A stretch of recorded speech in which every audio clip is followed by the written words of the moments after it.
Scrolling through the top TradingView indicators, my attention was grabbed by the most famous one, the squeeze momentum indicator by Lazy Bear. Then I decided to create a strategy based on it and backtested it using the TradingView Strategy tester. I found some interesting results and I want to share them with you. So, let's dive into it! The squeeze momentum indicator is a derivative of John Carter's TTM squeeze volatility indicator, designed to identify periods of low volatility followed by explosive price movement. It is based on a combination of two indicators, the Bollinger Band and the Keltner channel. When Bollinger Bands are within the Keltner channel, the indicator shows black crosses on the midline. As you can see here, from the Lazy Bear's documentation, there is a black crosses, so that means that in this area there is a squeeze on. In fact, as you can see here, there is a price contraction, so basically low volatility period. Conversely, when the squeeze is released, gray crosses are represented. In fact, here as you can see, the prices start to expand and the crosses change from black to gray. So this is just a way of using the squeeze momentum indicator. We can take advantage of squeezes. Another way could be to use divergences between the indicator and the prices. Another way could be to take advantage of momentum. And that's what I integrated in our strategy, because I decided to take a different approach. To categorize it, it would be more a trend-following strategy than a breakout strategy. This implies entering in a position when the trend is already confirmed. The interesting part is that we can set different level of confirmation, giving us more flexibility in filtering false signals. But let's proceed step by step.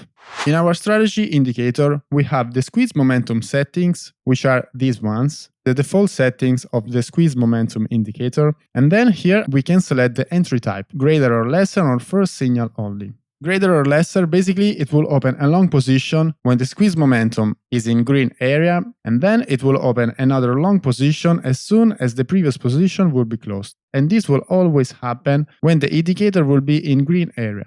Whereas if you just want to enter only in the first green bar, then you can change the entry type from greater or lesser to first signal only. In fact, as you can see here, the indicator enters in a long position only with the first green bar. Here another long entry signal, and so on. Considering that this is a trend following strategy, I would prefer to use greater or lesser. For a short position will be the same. If we set here greater or lesser, it will always open a short position. Let's say that this position will be closed here, and the next bar will be opened at another short position. Whereas by using first signal only, it will open a short position only at the first red histogram bars. So here a short position, here another, and so on. But by using this approach, we could have a lot of false signals, because as you can see here, we have a short red area, then we have a really tiny green area, here another little area, so that is not really stable. So a lot of false signals could be generated. And in order to avoid them, I created this accuracy filter. So basically it will enter in a position only if there are these bars from the previous opposite position. So let me explain better. The accuracy filter, it will remove this noisy movement, because it will allow long position only if there are at least 14 bars of the previous condition. If we want to open a long position, here there must be 14 bars in the opposite direction, so there must be at least 14 red bars. But here we have only 5 bars, so this won't be a long position. So here we have a long position, because we already had red bars in the previous 14 bars. Whereas here in this example, we have a green histogram bars. So with filter disapply here, we would have had a long position. Whereas if we disapply this accuracy filter, as you can see here, we have a long position, but here is just a market noise. This is just a way of removing a lot of false signals. Another way could be to use a moving average filter, so classical moving average filter. It will allow long position only if they are above the moving average, whereas for short position, they are allowed only if they are below the moving average. Okay, so now that we understand the rules, let's jump into backtest results. We are here on Flow USDT,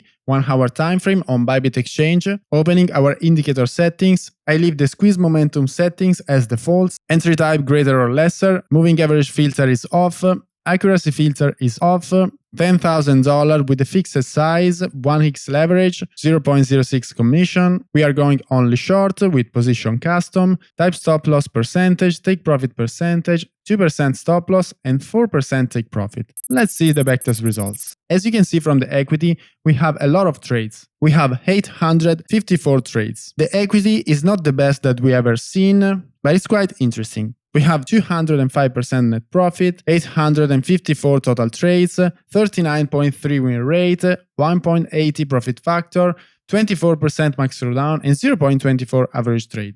Net profit / throwdown is 4, so that means that we have a good balance between the net profit and max throwdown. Whereas I've done another backtest on FIL USDT, 45 minutes time frame on Bybit exchange. We are using the same settings as previous, so squeeze momentum, entry type greater or lesser, accuracy filter turned on. We are going 3x leverage, only short position are allowed, 2% stop loss and 4% take profit. And as you can see, we have a much better equity shape.